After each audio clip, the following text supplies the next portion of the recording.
Lecture को continue करते हैं। सीबीएसई क्लास 12 मैथमेटिक्स का chapter number 1 relation and function के ऑलरेडी मैं 2 टॉपिक करा चुका हूँ। एक आपका टाइप्स ऑफ रिलेशन और दूसरा टाइप्स ऑफ फंक्शंस। और टाइप्स ऑफ फंक्शंस की एक्सरसाइज को लगाने से पहले हम लगाएंगे एग्जाम्पल्स इसके।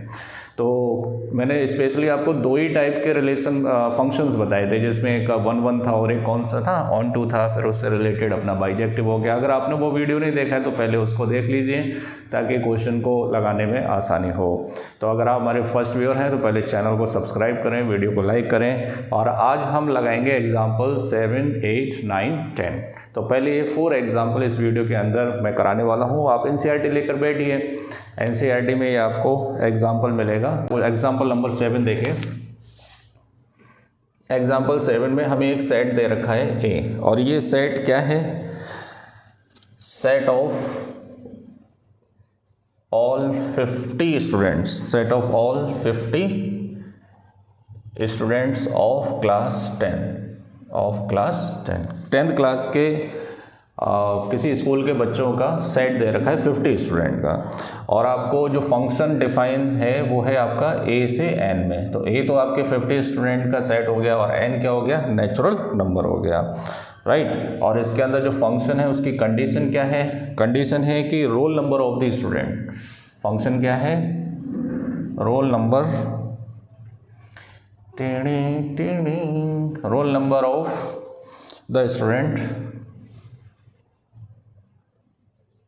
कोई सा भी स्टूडेंट। उन्होंने क्या मान लिया है? x मान लिया है। तो अपने को शो करना है कि function is 1 1 but not onto. ये 1 1 तो है लेकिन ऑन टू नहीं है। तो देखिए, अगर आपने इससे पहले का वीडियो नहीं भी देखा है तो आप यहाँ से सीख सकते हैं कि 1 1 क्या होता है और ऑन टू क्या होता है। तो इसको समझने के लिए आप पहले प्रॉपर क्या करेंगे? सेट बनाएंगे। तो देखिए, ये आपका हो गया ए और ये कौन हो गया? एन। तो 1 2 3 4 5 dot dot dot dot dot dot dot 50, और ये 1 2 3 4 5 है ना 6 dot dot dot 50 51 52 dot dot dot, ये ऐसे चलता रहेगा। तो नेचुरल नंबर में तो बहुत सारे नंबर होंगे, लेकिन ए जो सेट दे रखा है उसके अंदर आपके पास टोटल 50 ही नंबर होंगे। 4 5 6 7 8 डॉट डॉट डॉट कहाँ तक? 50 तक, राइट। अब यहाँ पर जो फंक्शन दे रखा है वो फंक्शन ये है कि roll number of the student x। अब यहाँ से अगर आप कोई भी स्टूडेंट x लेंगे तो उसको क्या करना है? कि रोल नंबर असाइन करना है। अब ये तो कंफर्म है कि कोई भी 2 स्टूडेंट का सेम रोल नंबर नहीं हो सकता। अगर सेम रोल नंबर हो गया तो फिर ये आगे प्रोसेस प्रोसीड ही नहीं करेगा किसी भी स्कूल में। अगर 2 सेम रोल नंबर हो गए तो उनके मार्क्स आपस में क्या हो जाएंगे? मैचअप हो जाएंगे? नहीं हो जाएंगे। तो ये तो कंफर्म है कि there is no 2 student have the same roll number. ये तो कंफर्म है अपना, है ना। तो हम क्या करेंगे कि हर स्टूडेंट को अपना एक एक यूनिक रोल नंबर दिया जाएगा। वो यूनिक रोल नंबर कुछ भी हो सकता है। पहले स्टूडेंट का रोल नंबर कुछ भी हो सकता है, दूसरे का कुछ भी हो सकता है, तीसरे का कुछ भी हो सकता है, चौथा, पाँचवा, छठा, सातवां, इस तरीके से 50 स्टूडेंट का अपना अपना एक क्या होगा? यूनिक रोल नंबर होगा। आंसर आप चाहे थ्योरेटिकल वे में लिख दें, चाहे मैथमेटिकल वे में लिख दें। मैथमेटिकल वे मैंने बताया था कि आप कोई भी 2 स्टूडेंट लीजिए, fx1 और fx2 को आपस में क्या कर दीजिए? इक्वल। लेकिन वो मेथड यहाँ पे इसलिए नहीं लिखा जा सकता क्योंकि फंक्शन आपका अलजेब्रिक फॉर्म में या किसी फंक्शन की फॉर्म में नहीं है, एक थ्योरेटिकल फंक्शन दे रखा है। तो इसका आंसर आपको थ्योरी में ही लिखना पड़ेगा, राइट। तो इसका आंसर लिखेंगे no 2 different students have same roll number, so each student assign a roll number with unique natural number, right. ये इसका आंसर हो गया। सो देयरफॉर इट इज 1 1। तो ये कैसा होगा?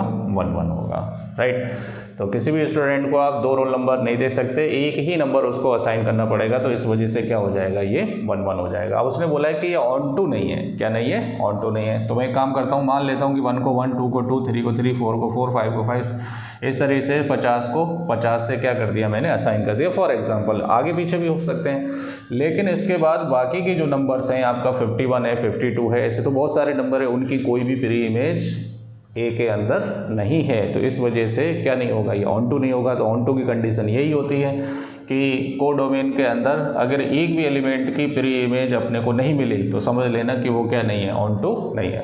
और 1-1 की कंडीशन ये है कि एक्स के ए के अंदर जो भी अपने को सेट देगा, इसके अंदर हर एलिमेंट की अपनी क्या होना चाहिए, डिस्टिंक्ट एंड यूनिक इमेज होना चाहिए, अलग भी होना चाहिए और सिंगल इमेज भी होना चाहिए। और सिंगल इमेज इसलिए होना चाहिए क्योंकि ये फंक्शन है, फंक्शन में तो 2 इमेज वैसे ही नहीं हो सकती ना।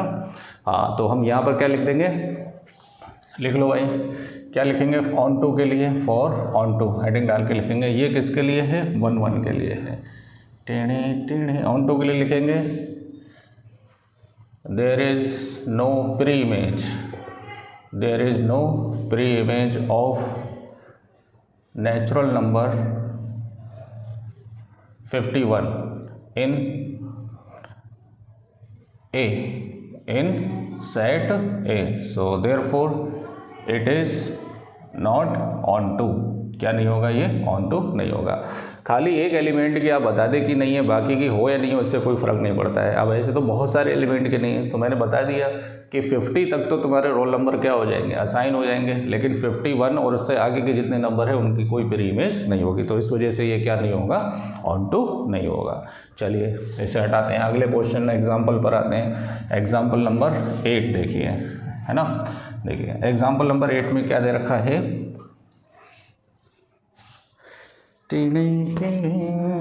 एग्जाम्पल नंबर 8 में हमें दे रखा है कि show that the function natural number से नेचुरल नंबर, नेचुरल नंबर से नेचुरल नंबर में given by f(x) equal to कितना है, 2x, कितना है, 2x is 1-1 but not onto. ये 1-1 तो है लेकिन ऑन टू नहीं है। तो 1-1 की कंडीशन पता ही है हमें, है ना। तो इसको समझने के लिए सबसे पहले आप क्या करेंगे, x और y बनाएंगे। यहाँ x कौन है, नेचुरल नंबर, और ये भी कौन है, natural number. This one is known as domain and this one is known as codomain. अगर सेम सेट होते हैं तो इनको डोमेन और कोडोमेन से आप डिफ्रेंशिएट कर दिया करें, ताकि पता चल जाए कि आप डोमेन की बात कर रहे हैं, कोडोमेन की। नेचुरल नंबर 1 2 3 4 5 6 लब लब लब, 1 2 3 4 5 6 लब लब लब।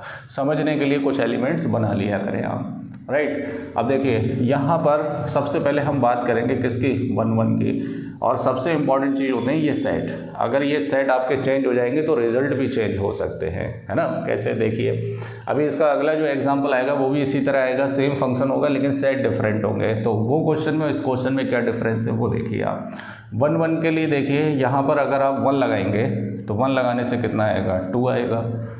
2 लगाने से कितना आएगा, 4 आएगा, डबल होता जा रहा है। 3 लगाने से कितना आएगा, 6 आएगा, और 4 इनपुट देने से कितना आएगा, 8 आएगा। यही तो आएगा। तो इसका मतलब हम ये कंफर्म है कि x की वैल्यू आप कोई भी नेचुरल नंबर रखो तो उसकी जो इमेज है वो डबल होकर आएगी उसकी, जैसे 1 की 2, 2 की 4, है ना। तो इसकी अपनी एक यूनिक इमेज भी आ रही है और डिस्टिंक्ट इमेज भी आ रही है। तो हम कंफर्म है कि ये कैसा फंक्शन है, 1-1 फंक्शन है, राइट। अब इसमें क्योंकि फंक्शन अपने को मैथमेटिकल एक्सप्रेशन में दे रखा है तो आंसर भी हम मैथमेटिकल एक्सप्रेशन में ही लिखेंगे। कैसे, पिछले लेक्चर मैंने बताया था, जब हम कंफर्म हो कि ये 1-1 फंक्शन है तो उसका लिखने का तरीका क्या होता है कि आप कोई 2 एलिमेंट ले लें, एक x1 और x2 जो बिलोंग करे n से, इस वाले से। तो इस वाले को हम क्या लिखेंगे, डोमेन से। अदरवाइज आप कंफ्यूज हो जाएंगे कि n ये वाला या वो वाला है ना। सच दैट f(x1) अगर बराबर हो जाए किसके, f(x2) के, तो ये क्या इम्प्लाई करेगा, x1 इनपुट दीजिए तो ये हो जाएगा 2x1, और x2 इनपुट दीजिए तो 2x2। 2 से 2 कैंसिल हो गया, which implies that x1 equal to x2, है ना। So therefore it is 1-1। कैसा फंक्शन है ये, 1-1। ये डेफिनेशन में मैंने लिखवाया था आपको कि जब 1-1 होता है तो किस तरह लिखते हैं, आप समझ लीजिए, फिर भी बता देता हूँ मैं। अगर आप कोई 2 एलिमेंट x1 x2 अलग अलग लेंगे तो इसके अंडर इमेज f(x1) होगी, इसके अंडर इमेज f के अंडर इसकी क्या होगी, f(x2). अगर ये दोनों सेम हैं तो ये भी दोनों क्या होना चाहिए, सेम, तभी ये क्या बनेगा, 1 1 बनेगा, अदरवाइज ये क्या हो जाएगा, मैन्यू 1 हो जाएगा, राइट। चलिए आगे बढ़ते हैं, आई होप सो आपको समझ में आया होगा ये। अब उसने बोला है कि ये ऑन टू नहीं है, क्या नहीं है, ऑन टू नहीं है। तो ऑन टू इसलिए नहीं होगा क्योंकि जब 1 की ही इमेज कितनी आ रही है, 2 आ रही है ना, और 2 की इमेज कितनी आ रही है, 4 आ रही है। तो यहाँ पर जितने भी ऑड नंबर होंगे, क्योंकि यहाँ पर नेचुरल नंबर से आप 2 से मल्टीप्लाई करेंगे ना नेचुरल नंबर का, तो वो सभी कैसे नंबर आएंगे, इवन नंबर आएंगे। और यहाँ पर जितने भी ऑड नंबर हैं उनकी कोई भी प्री इमेज अवेलेबल नहीं होगी। क्लियर, नहीं समझ में आया, मैं बताता हूँ फिर से। यहाँ पर आप इनपुट कोई भी नेचुरल नंबर देंगे, चाहे इवन दें चाहे ऑड दें, लेकिन उसका 2 से जब हम मल्टीप्लाई करेंगे तो सारे इसमें इवन नंबर आएंगे इमेजेस।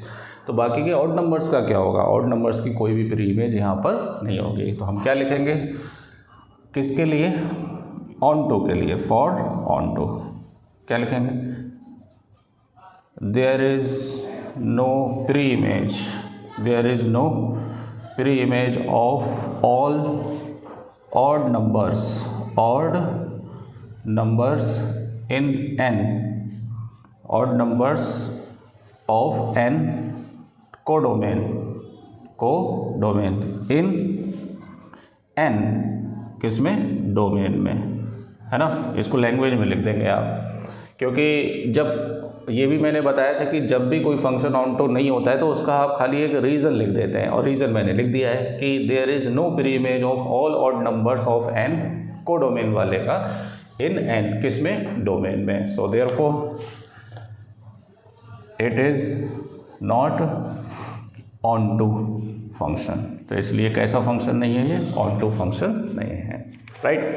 तो ये आपका एग्जाम्पल नंबर 8 हो गया। अब देखिए एग्जाम्पल नंबर 9 बिल्कुल इसी की तरह है फंक्शन, लेकिन यहाँ पर ये चेंज कर दिया गया है। क्या चेंज कर दिया गया है, सेट चेंज कर दिया गया है। यहाँ पर सेट आपका लिया गया है रियल नंबर से रियल नंबर में, है ना। तब आपको ये प्रूफ करना है कि ये 1 1 भी है, ऑन टू भी है। अब देखिए सेम फंक्शन 1 1 भी है, ऑन टू भी है, लेकिन पिछले वाला फंक्शन 1 1 था लेकिन ऑन टू नहीं था। फ़र्क किस बात का आ रहा है, इनका आ रहा है, किसका, सेट का, जो अपने को गिवन है। चलिए इसको भी लगाते हैं, देखिए क्या कह रहा है इसके अंदर। और जब हमें पता होगी कि किसी फंक्शन को प्रूव करना है कि ये 1 1 भी है, ऑन टू भी है ना, तो पहले से कॉन्फिडेंस लेवल हाई हो जाना चाहिए कि ऑटोमेटिक कुल मिलाकर क्या करना है, हमें प्रूफ करना है कि ये है ना। तो जनरल फॉर्म में ही लिखना ज़्यादा बेटर रहता है जब कोई फंक्शन 1 1 हो या ऑन टू हो। ये रियल नंबर है, ये भी रियल नंबर है। तो ये हो गया -3 -2 -1 0 1/2 1 2 3, मतलब पॉजिटिव नेगेटिव फ्रैक्शन सारे नंबर आएंगे।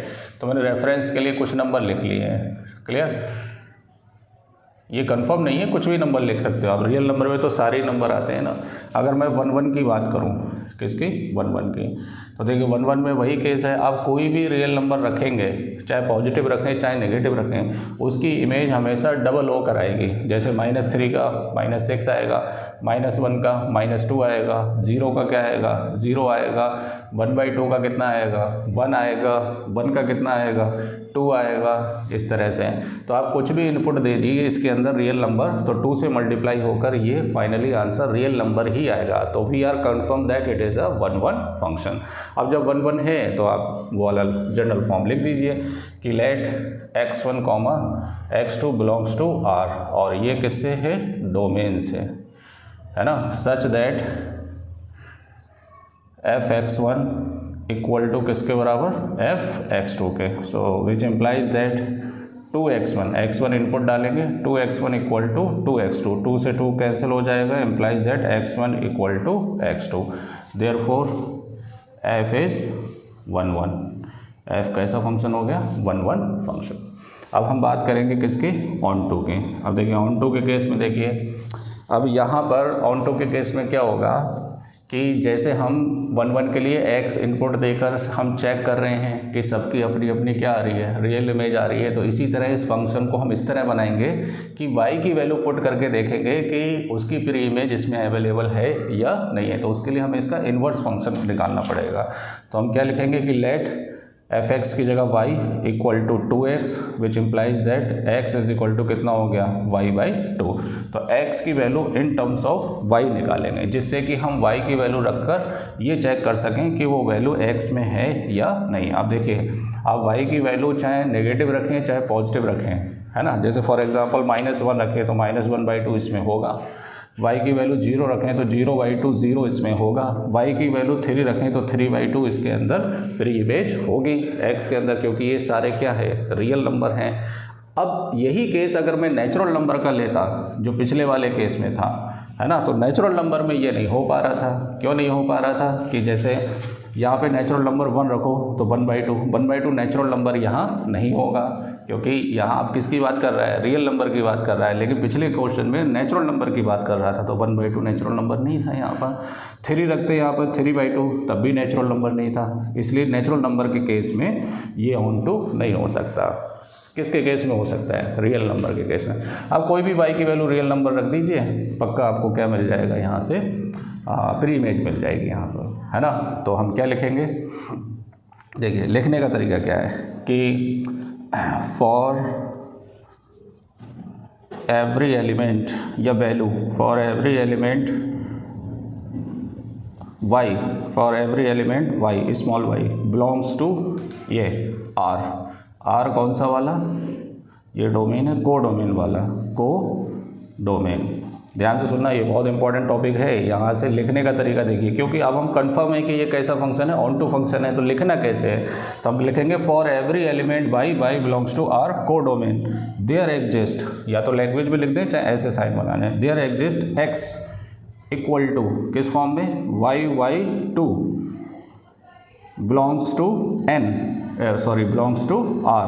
किससे बिलोंग करना चाहिए x, डोमेन से, किससे, डोमेन से। सच दैट किस तरह सच दैट कि fx की वैल्यू किसके बराबर आना चाहिए, y के बराबर आना चाहिए। लेकिन fx है कितना, fx है 2x, तो यहाँ पर x की वैल्यू y के फॉर्म में रख दीजिए, तो y के फॉर्म में कितनी होगी, y/2, तो 2 × y/2, 2 से 2 कैंसिल हो गया, किसके बराबर हो गया, y के बराबर। So therefore it is onto function. अब इसका लॉजिक मैंने पिछले उसमें भी बताया था। देखिए क्या होता है इसके अंदर, अभी आप एक एक वैल्यू रखकर चेक करते जा रहे हैं कि यहाँ पर इसकी प्री इमेज होगी या नहीं होगी। अब ज़रा सोचो, यहाँ पर जितने भी रियल नंबर हैं उनसे एसोसिएट या उनसे लिंक जो x की वैल्यू होगी वो यही तो होगी। तो हम क्या करेंगे, x की वैल्यू हम y से लिंक करते हुए क्या कर लेंगे, निकाल लेंगे। तो x की वैल्यू y से लिंक करती हुई क्या होगी, y का आधा होगा। कैसे, क्योंकि y की वैल्यू x का डबल है, तो x की वैल्यू y का क्या होगा, हाफ होगा। तो जैसे ही ये सारी वैल्यू x की जो y से लिंक हैं फंक्शन में x की जगह रखूँगा तो पूरा का पूरा कौन साइड आ जाएगा, y आ जाएगा। यहाँ पर y का मतलब जितने भी एलिमेंट x से क्या होंगे, रिलेटेड होंगे। So therefore we can say that it is कौन सा function, onto function. Very simple, right. अब एक और इम्पॉर्टेंट बात मैं आपको समझाता हूँ कि कैसे, अगर आप नेचुरल नंबर से नेचुरल नंबर लेते हैं और मान लो ये मेथड लिख देते हैं, तो लिखने में तो ये लिख दिया जाएगा, है ना, लेकिन ये इसलिए नहीं लिखना है नेचुरल नंबर के लिए क्योंकि हम कंफर्म नहीं हैं कि ये एक्चुअल में ऑन टू है या नहीं है। लेकिन जब हम कंफर्म हो जाए कि ये ऑन टू है तभी आप ये कौन सा फॉर्म लिखेंगे, ये वाला। और हम उसमें ये कंफर्म थे कि ये ऑन टू नहीं है। जब ऑन टू नहीं है तब जनरल फॉर्म नहीं लिखेंगे, और है तो लिखेंगे। क्लियर? नहीं समझ में आया मैंने क्या कहा? मैंने एक ही बात कही है कि ये फॉर्म हम तब लिखेंगे जब कंफर्म हो कि ये ऑन टू फंक्शन है ना। लिखने को लिखा जा सकता है कि ऑन टू अगर नहीं है तब भी लिखा जा सकता है, लेकिन वो गलत माना जाएगा क्योंकि ऑन टू है ही नहीं, तो कैसे लिख सकते हो आप इसके अंदर, है ना। चलिए, अब आपका एग्जाम्पल नंबर 9 हो गया। अब हम निकालेंगे एग्जाम्पल नंबर 10। देखिए क्या है, एनसीईआरटी के एग्जाम्पल पर स्पेशली फोकस करिए। बोर्ड एग्ज़ाम के अंदर एनसीईआरटी के एग्जाम्पल्स का वेटेज अच्छा रहता है, मिसलिनियस के एग्जाम्पल्स भी आते हैं। देखिए, show that the function, example number 10, show that the function f natural number से नेचुरल नंबर में अपने को फंक्शन दे रखा है as f1 equal to f2 equal to 1, है ना, गिवन बाई f1 किसके बराबर, f2 के इक्वल टू 1 के बराबर, एंड दो फंक्शन दे रखे हैं, fx दे रखा है किसके बराबर, x माइनस 1 के, for every x greater than 2। अच्छा, ये फंक्शन उसके लिए जिसमें x की वैल्यू 2 से बड़ी होगी। इज़ 1 1 बट नॉट, अच्छा ये ऑन टू है, is onto but not 1 1, okay. अच्छा, इसमें उल्टा है, इसमें ये प्रूव करना है कि ये ऑन टू तो है लेकिन 1 1 नहीं है। तो सबसे पहले हम 1 1 की बात करते हैं। ये 1 1 नहीं है, बिल्कुल साफ दिख रहा है। 1 1 इसलिए नहीं है कि F1 और F2 किसके बराबर है, 1 के बराबर। देखो नेचुरल नंबर का क्या केस है यहाँ पर, नेचुरल नंबर से नेचुरल नंबर 1 2 3 4 5 6 ला ला ला 1 2 3 4 5 6 ला ला ला। ठीक है, अब देखिए 1 रखने से भी आउटपुट अपना 1 आ रहा है और 2 रखने से भी आउटपुट कितना आ रहा है, 1 आ रहा है। ऐसा हमें दे रखा है, क्लियर। तो ये क्या इम्प्लाइज कर रहा है कि 1 इक्वल टू किसके बराबर होना चाहिए, 2 के, लेकिन ये 1 2 के बराबर नहीं होता है। सो therefore it is not 1 1 function. कैसा फंक्शन नहीं है, 1 1 फंक्शन नहीं है। क्यों नहीं मेरे भाई, 1 1 में हर एलिमेंट की डोमेन के अंदर डिस्टिंक्ट एलिमेंट की डिस्टिंक्ट इमेज होना चाहिए, लेकिन यहाँ पर 1 और 2 की सेम इमेज है, क्लियर। तो सेम इमेज है तो क्या नहीं हो सकता है, ये मैनी 1 है, 1 1 नहीं है। और इसके मैथमेटिकल एक्सप्रेशन ये होगा कि 1 is not equal to 2, so therefore it is not 1 1 function, clear. अब ये कह रहा है कि ऑन टू है, ये क्या है, ऑन टू। तो आगे की इमेजेस के लिए फंक्शन दे रखा है, कैसे, 2 से बड़ी वैल्यू मतलब 3 रखो तो 3 - 1 2 आएगा, 4 - 1 3 आएगा, 5 - 1 4 आएगा। तो इस तरीके से यहाँ पर 2 से बड़ी वैल्यू कुछ भी आप रखेंगे तो यहाँ पर सभी की अपनी अपनी क्या होती चली जाएगी, इधर के एलिमेंट की यहाँ पर सभी की इमेज बनती चली जाएगी, राइट। और ये भी हम कंफर्म है कि यहाँ पे सारे नेचुरल नंबर आप रखेंगे तो ये भी सारे नेचुरल नंबर क्या हो जाएंगे, ऑक्युपाई हो जाएंगे। तो ये तो हम कंफर्म है कि ये क्या है, ऑन टू है। तो ऑन टू का लिखने का तरीका क्या होता है बताइए भाई। ऑन टू के लिए क्या लिखेंगे कि लेट इसे y मान लो, y इज इक्वल टू कौन, x - 1 विच इम्प्लाइज दैट 1 इधर ले आओ तो x इज इक्वल टू कितना हो गया, y + 1, 1 इधर ले आओ तो y + 1। अब देखो y की जगह आप 2 से बड़ा y की जगह आप 2 रखिए यहाँ पे, तो 2 + 1 कितना मिलेगा, 3 रखेगा, है ना। y की जगह 3 रखिए तो कितना मिलेगा, 4 मिलेगा। लेकिन x हमेशा 2 से बड़ा नंबर मिलना चाहिए, तो यहाँ आप 2 रखेंगे तभी तो x 3 मिलेगा। तो y की किसी भी वैल्यू के लिए, है ना, y की किसी भी वैल्यू के लिए इसकी जो प्री इमेज होगी वो x में क्या होगी, अवेलेबल होगी। तो इसको लिखने का तरीका वही है क्या, कि फॉर एवरी वैल्यू या element, for every value of y belongs to n that is codomain, there exist x equal to क्या, y + 1 बिलोंग्स टू n। और ये किससे होना चाहिए, डोमेन से, सच दैट f(x) किसके बराबर है, x + x - 1 के, और x की वैल्यू y की टर्म में रख दो तो y + 1 इक्वल टू y + 1 - 1, 1 से 1 कट जाएगा, किसके बराबर आ जाएगा, y के बराबर। तो ये सभी x की वैल्यू y से रिलेटेड जब हम रखेंगे तो वो आंसर किसके बराबर आ रहा है, y के बराबर आ रहा है ना। यही डेफिनेशन होती है किसकी, ऑन टू की। So we can say that it is onto function, लिख लीजिए। तो वीडियो अगर पसंद आया हो तो चैनल को सब्सक्राइब करें, आगे के क्वेश्चन के लिए बने रहें एपीटी अड्डा के साथ।